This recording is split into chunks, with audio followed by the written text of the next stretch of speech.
here we are on location in Cherry Hill, New Jersey at the Quick Start Real Estate School for this week's Ask Ron questions. And we Ron have has here some special Dan questions. Knowles, who's been on Planet Ron for at least 10 years. He don't even know how long. And he just told the class his story. Great story. I'm going to let Dan talk. What do you do? My name is Dan Knowles. I live here in New Jersey. I met Ron probably 10 years ago, joined one of the Quick Start schools, got involved with Ron's programs, and I've been doing real estate for the last 10 years. Multiple strategies, multiple ways to buy houses. I usually pay no money, Ron. Most of my deals are zero money out of pocket, so stuff that I've learned from Ron. Yeah. So you still doing them to this very day? Still doing them to this day. And you're following every instruction I ever gave you, and you're doing exactly what I told you to do, right, Dan? Well, not exactly. I'm trying to do the exact way, but it doesn't always work. Are you making money?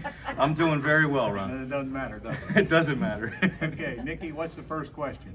Okay, the first question is from John in New Jersey. Hey, John. Hey, John. He has two questions. The first one is, Ron, why do you say an attorney would try to talk a seller out of selling to you? I didn't know you said that. Because most attorneys will, because that's what they do. That's why you need to find an attorney that's working for you and not the other side. Oh, yeah. Because they try to point out all of the negatives to the other side, even though they're not working for them. So, it's very important. You get a closing agent that understands they're there to help you get it closed, not to work against you.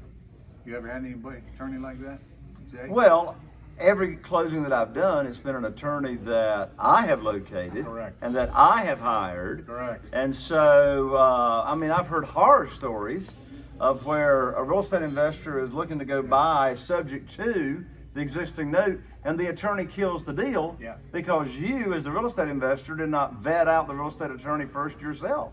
Correct. So don't close with their attorney, close with your attorney. Exactly. Their attorney can look over the documents, but your attorney's doing the closing. By the way, it's all done virtual today anyway, so there's less chance it's going to happen because you're not sitting in a room looking back and forth at each other. But still, you got to make sure that they understand they're working for you. Absolutely. All right? All right. By the way, you all know Jay Connor, right? Hello, everybody. He's a legend. This is we're here at Quick Start. This is my 107 Event. Quick Start Get with out Ron. of here. All right. Well, So Ron has reminded We me thought I am you were a slow learner. I am a slow learner. made me feel better, Ron. Slow learner. Thanks, Jay. Okay, the next question John has is a lease option the same as a lease purchase? What is the answer, Dan? I would say, yeah. I mean, similar. It's very similar, just different wording. I mean, what do you think? Exact same thing. Yeah, Okay, same there you thing. Well, a lease option is just meaning you've got the option, or they've got the option to buy it, but not the requirement. Lease purchase is a lease purchase. You're typically going to use that phrase when you're selling on rent to own. Bottom line, it's all the same. Correct. That's what I said 10 minutes ago. Okay, the next question is from Larry in Kansas. I hear it. I own a rental house in my name.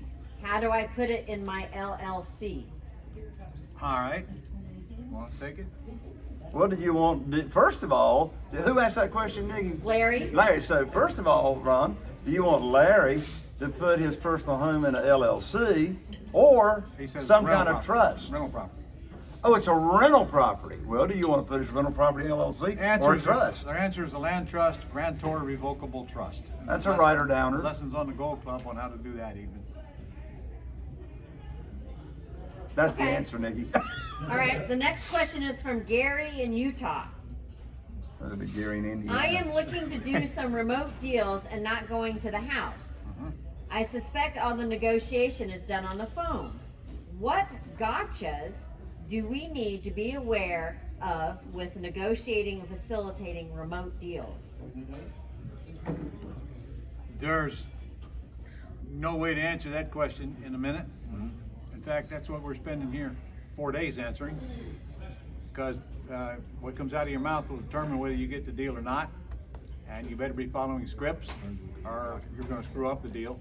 But I can't say what got you. I can't answer that right now. You gotta answer. The one way I would answer the question is if I'm doing business remotely, I'm not going to buy any property unless I got somebody representing me and as my eyes and as my ears and my boots on the ground wherever that property is. I'm not going to rely on Zoom. I'm not going to rely on video pictures. I got to have somebody there representing me. But the question was, what gotchas are you going to say? What's the definition of gotcha? Stupid stuff. Oops. Oh, stupid stuff? Yeah. Well, you just need to get to Quick Start That so list you know is what. long. That list is long. Yeah. Now I know why you said get here to Quick Start to learn that. Yeah. He needs a couple more. All right, let's move on to the next question. This is also from Gary in Utah. I had a seller who left basically junk in the house and yard. I told them they could leave any furniture they didn't want to move. I did not include in the contract what they indicated they would leave in the house. I ended up having to pay to have the junk removed and had to have the house cleaned before I could sell. How could I have avoided this? Is this Larry? Yes. Larry? No, Gary. This is Gary. Gary. Gary, the answer is get dumpster, clean it up, quit whining about it. It's the cost of doing business, man. That may very well may be why the seller sold to you, because you didn't have to clean out the house. True? Yep. All right, and then Gary has one final question. What company do you use to manage payments to the seller and payments from the renter? Escrowserv.com. ESCROSERV.com. Okay, this is a question from You're getting this one. Yeah, right. Yeah. somebody in If you don't know Minnesota. the answer, make it up. And this one is, Go ahead, Nick. are you ready, Dan? Yeah. I live in Minneapolis, Jeopardy. where a landlord must register his rental properties. Additionally, you are required to rental inspections every 2 years by the city. Windows in bedrooms, smoke alarms within 10 feet of the bedroom, etc. My question is, will I need to make them come up into compliance if I lease the option? I don't know, because I don't live in Minneapolis. That's a question you should be asking your attorney, not us. Okay. That's local laws. local rules. Local laws. I'm not worried about the 2-year inspection though. That's the responsibility of the tenant buyer. They get to do the repairs themselves. So if it wants inspection, they can fix it and call them back out again. Okay, and this is the second question. Uh-huh. It's a little scenario, so you're gonna have to listen, Dan. A scenario. Okay. Yeah, yeah. Wait a minute, you didn't answer that I didn't. question. No, you do it, right? I would say check the local laws on the last question. Remember? Right answer. I'm with Ron on that one. You pick up fast. I do. I learned it, Jay. Okay, so this one is a scenario you're gonna have to listen to. Scenario. Some years ago, I was flipping a house in a nice starter home neighborhood in a conservative town when I learned there was a meth lab in the neighborhood. Oh, The landlord's management firm went through the house after the tenant moved out. The tenant and his wife dressed like professionals and drove upper-end Ford SUV, and they looked like a nice couple.